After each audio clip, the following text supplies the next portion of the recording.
जगत्त्रितय वैचित्र्य चित्रकर्म विधायिनं शिवं शक्ति परिस्पंद मात्रोपकरणं नमः।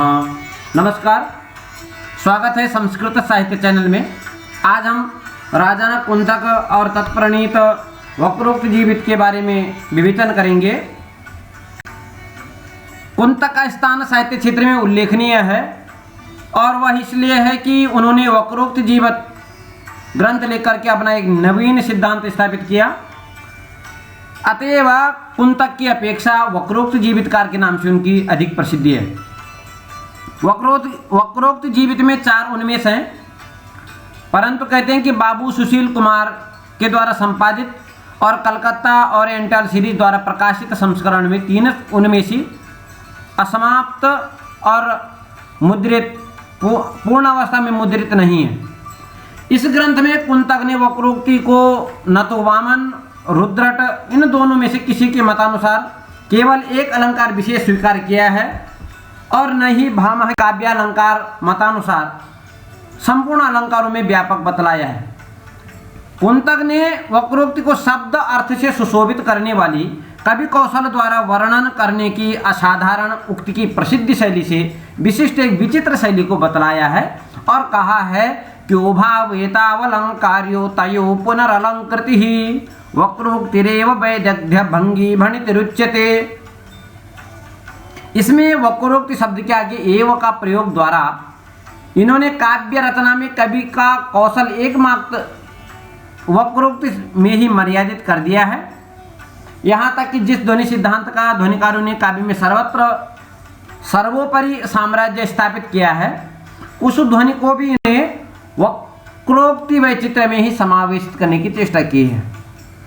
जिस शैली द्वारा ध्वन्यालोक में पद वाक्य आदि में व्यंग्यार्थ ध्वनि का चमत्कार प्रदर्शित किया गया है और काव्य विषय प्रधान चमत्कार व्यंग्यार्थ पर अवलंबित बताया है, उसी प्रकार आचार्य कुंतक ने भी पद वाक्य आदि वक्रता के उदाहरण दिखलाकर वाच्यार्थ की उक्ति वैचित्र्य में ही संपूर्ण काव्य चमत्कार प्रतिपादन करने की चेष्टा की है।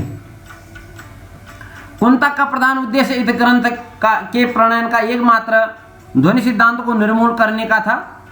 महिम भट्ट ने भी किया है और कहते हैं कि क्योंकि उसने ध्वनि काव्य को स्वीकार करके भी उसे स्वतंत्र सिद्धांत न मान करके अपने वक्रोक्ति मार्ग के अंतर्गत स्थापना करने की चेष्टा की है।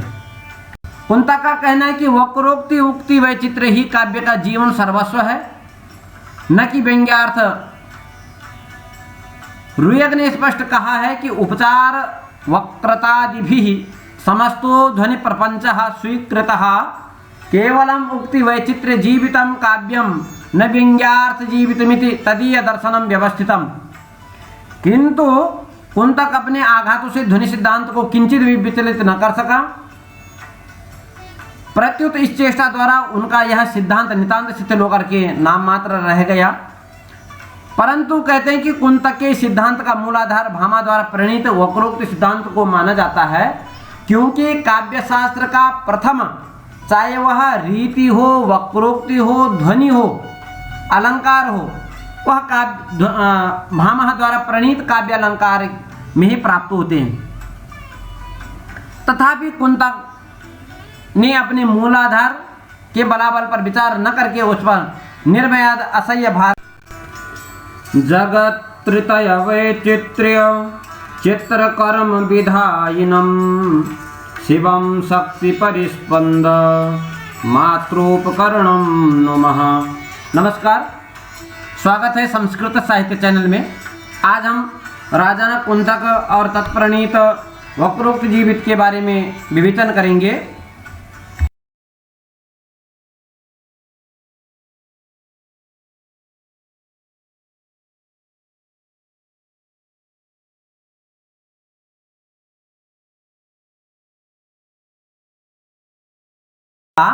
प्रकाश अपने पूर्व रूप में ही उसके अत्यंत दूरवर्ती आचार्य मम्मट जैसे साहित्याचार्यों तक को अपनी ओर आकर्षित करता रहा। ध्वनि सिद्धांत के विरोधी होने के कारण कुंतक का वक्रोक्ति सिद्धांत यद्यपि स्थिर नहीं रहा, फिर भी इसमें कोई संदेह नहीं है कि कुंतक एक उल्लेखनीय साहित्य मर्मज्ञ मार्मिक आलोचक हैं। वक्रोक्ति जीवित में उन्होंने अपने पूर्ववर्ती कालिदास कवियों के पद्यों का उदाहरण उद्धृत करके विवेचन किया है और उसमें भाव गर्भित और विद्वतापूर्ण का प्रदर्शन किया है। कुंतक का समय देखिए, कुंतक ने हमने पूर्ववर्ती कालिदास, भारवी, बाण और भवभूति। अब इनका समय देखिए, कालिदास का समय है ईसा पूर्व प्रथम शताब्दी, भारवी का है 6वीं शताब्दी, बाण का है 7वीं शताब्दी का पूर्वार्ध, भवभूति का है 8वीं शताब्दी का उत्तरार्ध, यह 9वीं शताब्दी।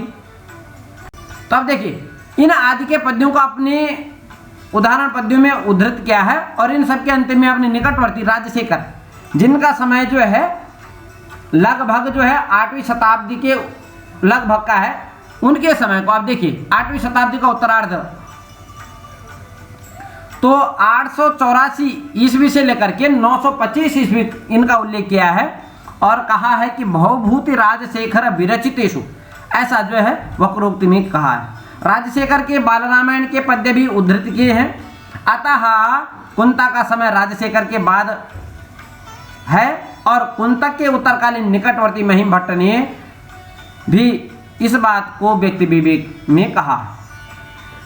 शब्दार्थो सहितो वक्र कवि व्यापार शालिनी वंदे व्यवस्थितो काव्यम तद्विदा आह्लाद कर, इस कारिका को कुंतक के नामोल्लेख के साथ उद्धृत किया है।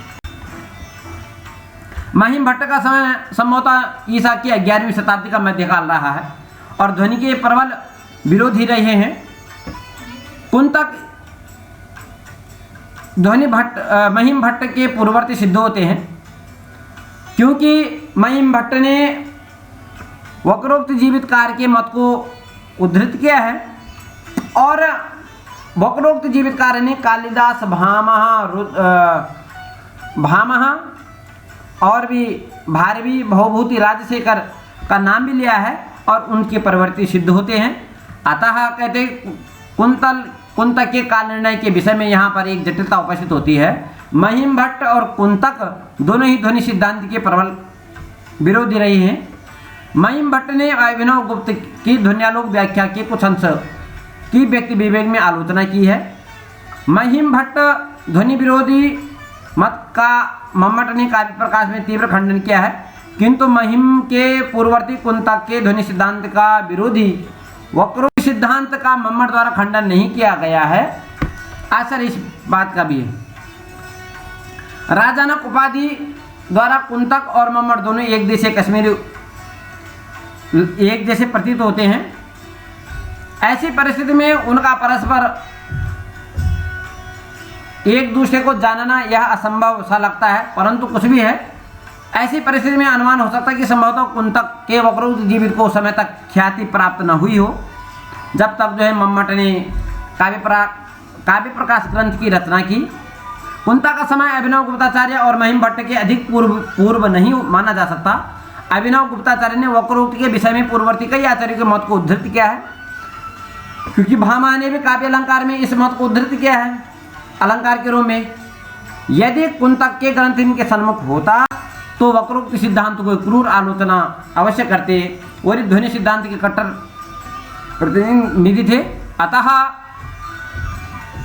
कुंतक के वक्रोक्ति जीवित का समय अभिनव गुप्त के अंतिम समय के लगभग और मम्मट के समकालीन ईसा की 11वीं शताब्दी का प्रथम चरण हो सकता है। देखिए, अभिनव गुप्त जो है 10वीं शताब्दी के हैं, आचार्य मम्मट भी जो 11वीं शताब्दी के, परंतु उत्तरार्ध का समय इनका निश्चित होता है। यद्यपि संस्कृत साहित्य के काव्यविदों का समय अंधकारमय है, तथापि पूर्व और पूर्वापर पर विवेचन करने से पता चलता है कि आचार्य राजानक कुंतक का समय 11वीं शताब्दी का प्रथम चरण हो सकता है।